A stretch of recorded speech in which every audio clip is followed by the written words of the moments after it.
இன்றைக்கி நம்ம பார்க்க போகிற ரெசிபி பார்த்திங்க அப்படின்னா மதுரை ஸ்பெஷல் மட்டன் எண்ணெய் சுக்கா எப்படி செய்யலாங்கிறத பார்க்கலாம். இந்த சுக்காவுக்கு ஸ்பெஷலாக ஒரு மசாலா பொடியை அரைச்சி கடைசியாக ஒரு ஸ்பெஷல் தாளிப்பும் கொடுத்து பண்ணியிருக்கிறேங்க. அட்டகாசமாக இருக்கும்.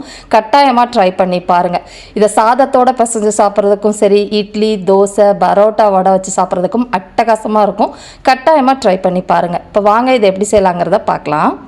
Hello friends, welcome to Gomathi's kitchen. Gomathi's கிச்சனை சப்ஸ்கிரைப் பண்ணாதவங்க சப்ஸ்கிரைப் பட்டனை ப்ரெஸ் பண்ணிக்கோங்க. உடனுக்குடனே அப்டேட் வேணும் அப்படின்னா பக்கத்தில் இருக்க பெல் பட்டனில் ஆல்ங்கிற ஆப்ஷனை மறக்காமல் ப்ரெஸ் பண்ணி வச்சுக்கோங்க. இப்போ இந்த மட்டன் சுக்கா செய்கிறதுக்கு மட்டனை வேக வச்சுக்க போகிறோம். இன்றைக்கி செய்ய போகிற ரெசிபிக்கு 1 கிலோ அளவுக்கு மட்டன் வாங்கியிருக்கிறேன். போன்லெஸ் மட்டன் தாங்க எடுத்துருக்கிறேன். நல்லா இந்த மாதிரி சின்ன சின்னதாக நறுக்கிக்கணும். முடிஞ்ச அளவுக்கு இந்த சைஸில் நறுக்கிக்கிட்டிங்கன்னா சாப்பிட்றப்ப நல்லாயிருக்கும். ஒரு 3 பீஸ் மட்டும் எலும்போடு சேர்த்துருக்குறேன் அந்த டேஸ்ட்டுக்காக. இப்போ இதை வேக வைக்கிறது குக்கரில் தாங்க வேக வைக்க போகிறோம். நல்லா கழுவிட்டு தண்ணியை சுத்தமாக வடிச்சிட்டு அதுக்கப்புறமா குக்கரில் சேர்த்துக்கோங்க. இதுலேயே 1 டீஸ்பூன் அளவுக்கு இஞ்சி பூண்டு விழுது, ஒரு 1/4 டீஸ்பூன் அளவுக்கு மஞ்சள் பொடி, கூடவே இதில் ஒரு 3/4 டீஸ்பூன் அளவுக்கு தனி மிளகாய்த்தூள் சேர்த்துருக்குறேன். அடுத்ததாக இந்த மட்டன் சுக்காவுக்கு தேவையான அளவு உப்புன்னு பார்த்திங்கன்னா நமக்கு 1/4 டீஸ்பூன் உப்பு தேவைப்படும். இப்போ 1 டீஸ்பூன், அதாவது 3/4 வாசி உப்புமே இப்போ நான் சேர்த்துட்டேன். இப்போ இந்த மட்டனை வேக வைக்கிறதுக்கு தண்ணி ஊற்றணும். இந்த மட்டன் நல்லா சாஃப்டாகவும் கவுச்ச வாடை இல்லாமல் இருக்கணுங்கிறதுக்காக அரிசி கழுவுன தண்ணி எடுத்துருக்கிறேன். பொதுவாக ஒரு 2-3 தடவை கழுவி தண்ணியை கீழே ஊற்றிடுங்க. அரிசி வேக வைக்கிறதுக்கு முன்னாடி கொஞ்ச நேரம் ஊற வைப்போம் பார்த்திங்களா, அந்த ஊற வச்ச தண்ணியிலேருந்து 1/2 கப்பு மட்டும் சேர்த்துக்கோங்க. அதிகமாக இந்த மட்டன் வேக வைக்கிறதுக்கு தண்ணி சேர்க்கக்கூடாது. இப்போ இந்த மசாலா பொடி, மட்டன் எல்லாம் ஒன்று சேர கலந்து விட்டுக்கோங்க. இந்த அளவுக்கு கலந்து விட்டதுக்கப்புறமா இதை வேக வச்சுக்கலாம். குக்கரை மூடி ப்ரெஷர் வச்சுட்டு ஒரு மிதமான தீயில் 3 விசில் வச்சிங்கன்னா நல்லா பஞ்சு மாதிரி வெந்து வந்துடும். சப்போஸ் கறி முத்துனதாக இருந்தது அப்படின்னா அதுக்கேற்ற மாதிரி விசில் வச்சு வேக வச்சு எடுத்துக்கோங்க. இப்போ இந்த மட்டன் வெந்துக்கிட்டு இருக்க சமயத்துக்குள்ளேயே மசாலா பொடி நம்ம வறுத்து அரைச்சிக்கலாம். ஒரு சட்டியை சூடு பண்ணியிருக்கிறேன். இதில் ஒரே ஒரு பட்டை சேர்த்துக்கோங்க. கூடவே 3 கிராம்பு, ஒரு 3/4 வாசி நட்சத்திர சோம்பு, ரொம்ப அதிகமாக நட்சத்திர சோம்பு சேர்க்கக்கூடாது. கூடவே ஒரே ஒரு பிரிஞ்சி இலை சேர்த்துக்கலாம். அடுத்ததாக ஒரு பச்சை ஏலக்காய் சேர்த்துக்கலாம். கூடவே கல்பாசி 1 டீஸ்பூன் அளவுக்கு.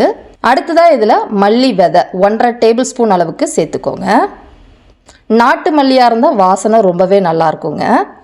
கூடவே 1 டீஸ்பூன் அளவுக்கு சோம்பு, 3/4 டீஸ்பூன் அளவுக்கு சீரகம், அடுத்ததாக 1 இனுக்கு கருவேப்பிலை இலைகளை உருவிட்டு சேர்த்துக்கலாம்.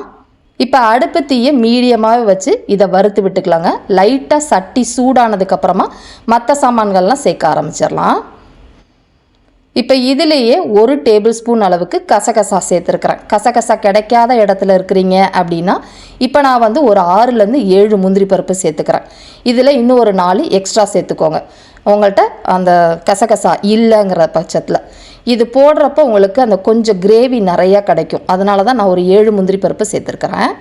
கூடவே நிறத்துக்காக காஷ்மீரி மிளகாய் 2 சேர்த்துருக்குறேங்க. இது போடுறப்போ உங்களுக்கு நல்ல நிறம் கிடைக்கும்.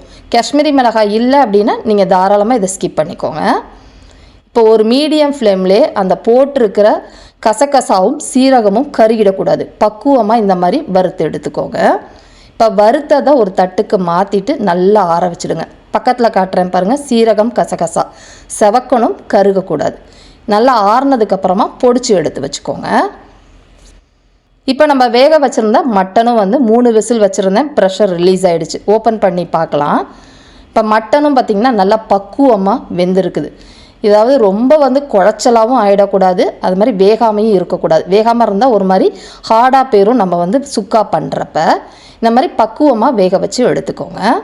உங்களுக்கு கொழுப்பு கறி கிடச்சிது அப்படின்னா இதுக்கு ரொம்ப நல்லாயிருக்கும். எனக்கு இங்கே யூஎஸ்ஏல கொழுப்பும் கறியுமா கிடைக்காது, இந்த மாதிரி தான் கிடைக்கும். இப்போ மட்டன் சுக்கா பண்ணுறதுக்கு நல்ல ஒரு அடிகனமான சட்டியை எடுத்து வச்சுக்கோங்க. இதில் 1/4 கப்பு, அதாவது 3/2 டேபிள் ஸ்பூன் அளவுக்கு கடலெண்ணெய் சேர்த்துக்கோங்க. இப்போ இது காயட்டும். அதுங்களையும் பார்த்திங்கன்னா நம்ம வறுத்த மசாலா பொடி நல்லா இந்த மாதிரி அரைச்சி எடுத்துகிட்டு வந்திருக்கேன் பாருங்கள். ஓரளவு கொஞ்சம் நரன்னு இந்த மாதிரி அரைச்சி எடுத்து வச்சுக்கோங்க. இப்போ எண்ணெய் காஞ்சதுக்கப்புறமா இதில் தாளிக்கிறதுக்கு வேறு சாமான்கள்லாம் எதுவும் சேர்க்க வேண்டாம். வெறும் வரமிளகா ஒரு 3லேருந்து 2 சேர்த்துக்கோங்க. கூடவே ஒரு இனுக்கு கருவேப்பிலை இலைகளையும் போட்டு நல்லா பொரிய விடுங்க. இந்த அளவுக்கு பொரிஞ்சதுக்கு அப்புறமா கிட்டத்தட்ட 300 கிராம் அளவுக்கு சின்ன வெங்காயம். சின்ன வெங்காயம் தாங்க சுக்காவுக்கு நல்லாயிருக்கும். இல்லாத பட்சத்தில் பெரிய வெங்காயம் சேர்த்துக்கோங்க. இப்போ இந்த வெங்காயம் நல்லா வதங்கட்டும். இப்போ இந்த வெங்காயம் வதக்கிட்டு இருக்கப்பே பார்த்தீங்கன்னா கல் உப்பு ஒரு 1/4 டீஸ்பூனுக்கு கொஞ்சம் கூட சேர்த்துருக்குறேன். அதிகமாக உப்பு சேர்க்க வேண்டாம், ஏன்னா நம்ம ஏற்கனவே மட்டனில் உப்பு போட்டு தான் வேக வச்சுருக்குறோம். இப்போ வெங்காயம் நல்லா வெந்து இந்த அளவுக்கு வந்ததுக்கு அப்புறமா 1/2 டேபிள் ஸ்பூன் அளவுக்கு இஞ்சி பூண்டு விழுது சேர்த்துக்கோங்க. இப்போ இதோட பச்சை வாசனை போகிற அளவுக்கு வதக்கிக்கலாம்.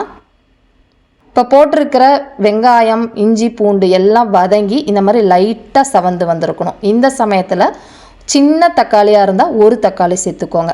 பெருசாக இருந்து அப்படின்னா பாதி தக்காளி மட்டும் போட்டு வதக்கிக்கலாம். இப்போ போட்டிருக்கிற தக்காளி நல்லா வெந்து இந்த அளவுக்கு குழஞ்சிருக்கணும். ஒரு மீடியம் ஃப்ளேம்லேயே மூடி வச்சு வேக வச்சாலும் நல்லா குழஞ்சி வெந்துடும். இப்போ இதில் நம்ம ஏற்கனவே வேக வச்சு எடுத்து வச்சுருக்கிறோம் பார்த்தீங்களா மட்டனை, அந்த தண்ணியை வடிச்சிட்டு முதல்ல சேர்த்துக்கோங்க. தண்ணி வந்து நம்ம எல்லாம் மசாலாலாம் போட்டதுக்கப்புறம் சேர்த்துக்கலாம். இப்போயே தண்ணி ஊற்றிட வேண்டாம். இதில் சேர்க்க போகிறது கடைகளில் வாங்கின மட்டன் மசாலா பொடி 1/2 டேபிள் ஸ்பூன் அளவுக்கு சேர்த்துருக்கிறேன். கூடவே இப்போ நம்ம அரைச்சி எடுத்து வச்சுருக்கோம் பார்த்தீங்களா ஃப்ரெஷ்ஷான மசாலா பொடி எல்லாத்தையுமே சேர்த்துருங்க, கரெக்டாக இருக்கும். இப்போ ஒரு மீடியம் ஃப்ளேம்லேயே மசாலா பொடி எல்லாம் ஒன்று சேர இந்த மாதிரி கலந்து விட்டுருங்க. கரெக்டாக ஒரு 3-4 நிமிஷம் மீடியம் ஃப்ளேமில் வச்சு பரட்டி விட்டதுக்கப்புறமா வேக வச்ச மட்டன் தண்ணியிலேருந்து ஒரு பாதி தண்ணியை சேர்த்துக்கோங்க. முழுக்க எல்லா தண்ணியுமே ஊற்றிட வேண்டாம். மிச்சம் எதுவும் தண்ணி இருந்துச்சு அப்படின்னா நம்ம சூப்பு மாதிரி கூட பசங்களுக்கு கொடுத்துக்கலாம். இப்போ பார்த்திங்கன்னா எல்லாமே கலந்ததுக்கப்புறமா கொஞ்சம் கெட்டியாக இருக்கிற மாதிரி தான் இருக்குது. அதனால் இன்னும் கொஞ்சம் தண்ணி சேர்த்துக்கலாம். ஸோ தண்ணி அளவு பார்த்துட்டு சேர்த்துக்கோங்க. எல்லா தண்ணியும் ஊற்றிட்டோம் அப்படின்னா சுக்கா வந்து நமக்கு சுருண்டு வர்றதுக்கு ரொம்ப நேரம் எடுக்கும். இப்போ பார்த்திங்கன்னா 3/4 தண்ணி ஊற்றி கலந்ததுக்கப்புறம் இந்த கன்சிஸ்டன்சியில் தான் இருக்குது. இப்போ இதில் மிளகுத்தூள் சேர்த்துக்க போகிறோம். மிளகு முன்னாடியே சில பேர் வறுத்து பொடிப்பாங்க, அந்த மாதிரி இல்லாமல் கடைசியாக மிளகுத்தூள் உங்களுக்கு எவ்வளோ வேணுமோ காரத்துக்கு ஏற்ற மாதிரி சேர்த்துக்கோங்க. நான் ஒரு 1/2 டீஸ்பூன் மட்டும்தாங்க சேர்க்க போகிறேன், ஏன்னா நான் இன்றைக்கி ரொம்ப காரமாக செய்யலை. உங்களுக்கு காரமாக வேணும்னா அதுக்கேற்ற மாதிரி அதிகமாக சேர்த்துக்கோங்க. முன்னாடியே போட்டுட்டிங்கன்னா கசந்து போயிடும், அதனால தான் இப்போ சேர்க்க சொல்கிறேன். இப்போ நல்லா கலந்ததுக்கப்புறமா மீடியம் ஃப்ளேம்லேயே மூடி வச்சு கரெக்டாக ஒரு 3-4 நிமிஷம் மட்டும் கொதிக்க விடுங்க. இப்போ பார்த்தீங்கன்னா ஒரு 5 நிமிஷம் நல்லா கொதிக்க வச்சுருந்தேன். இப்போ பார்த்தீங்கனாலே தெரியும் நல்லா கெட்டியாகி வந்திருக்கு பார்த்தீங்களா. இப்போ திறந்து வச்சு இன்னும் 2-3 நிமிஷம் மட்டும் கொதிக்க விடலாம். இப்போ நல்லா கொதித்து இந்த மாதிரி சுருண்டு வந்ததுக்கு அப்புறமா இதில் கடைசியாக பார்த்தீங்கன்னா 1 டேபிள் ஸ்பூன் நெய்யில் கொஞ்சம் தாராளமாக கருவேப்பிலை இலைகளை போட்டு பொரிய விட்டுட்டு இதை சேர்த்திங்க அப்படின்னா அந்த எண்ணெய் சுக்காவோட மனமே அட்டகாசமாக இருக்குங்க. இந்த பார்ட்டை நீங்கள் ஸ்கிப் பண்ணிடாதீங்க, கட்டாயமாக ட்ரை பண்ணுங்கள். கூடவே 1 டீஸ்பூன் அளவுக்கு எலுமிச்சம்பழ சாறும் சேர்த்துக்கணும். இது எல்லாம் சேர்த்ததுக்கப்புறமா திரும்ப கொதிக்க வைக்கக்கூடாது, கடைசியாக தான் சேர்க்கணும். இப்போ நல்லா சுருண்டு வந்ததுக்கப்புறமா கிரேவி மாதிரி லைட்டாக இருக்குது பாருங்கள். இன்னுமே ஆறுனதுக்கப்புறமா சுக்காவாயிடும். இந்த மாதிரி இருந்துச்சுன்னா இட்லி, தோசை, சப்பாத்தி, பரோட்டாவோடலாம் சாப்பிட்றதுக்கு அட்டகாசமாக இருக்கும். கட்டாயமாக ட்ரை பண்ணி பாருங்கள், ரொம்பவே டேஸ்ட்டாக இருக்கும். இதே மாதிரி அளவுகளோட இந்த மட்டன் சுக்காவை நீங்களும் செஞ்சு பாருங்கள். செஞ்சு பார்த்துட்டு எப்படி இருக்குங்கிறத கமெண்ட் பண்ணுங்கள். வீடியோ பிடிச்சிருந்தாலும் கமெண்ட் பண்ணுங்கள், லைக் பண்ணுங்கள், ஷேர் பண்ணுங்கள். மறக்காமல் கோமதீஸ் கிச்சன் சேனலையும் சப்ஸ்கிரைப் பண்ணி வச்சுக்கோங்க. தேங்க்ஸ் ஃபார் வாட்சிங்.